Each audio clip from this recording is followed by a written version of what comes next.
Question number 1. কোন চনত আইন মতে অসমীয়া ভাষা ৰাজ্যিক চৰকাৰী ভাষা হিচাপে পৰিগণিত হয়? অপশ্যন বি 1961 চনত।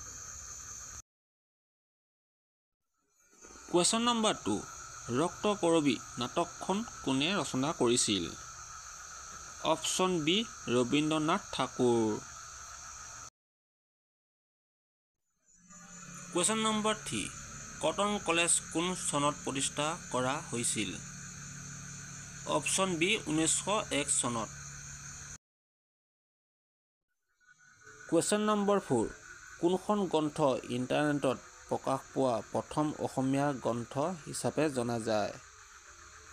ইয়াৰে অপশ্যন বি ডক্টৰ যতীন নিপুণৰ মিক্সিজিলি।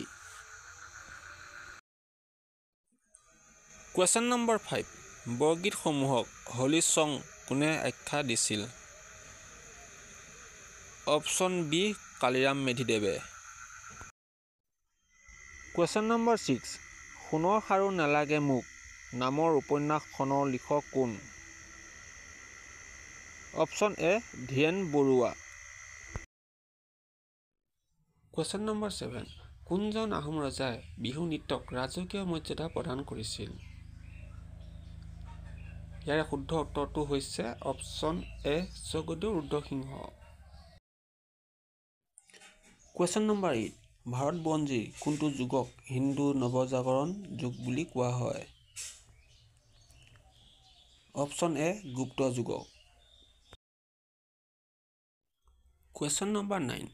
সাহিত্যৰ একাডেমি বঁটা পোৱা ৰং মিলিৰ হাঁহি উপন্যাসখনৰ ৰচনা কোনে কৰিছিল? Option A Rongbong Terang. Question number 10. অসমক কিমান চনত বংগৰ পৰা পৃথক কৰা হৈছিল? অপশ্যন এ 1874 চনত।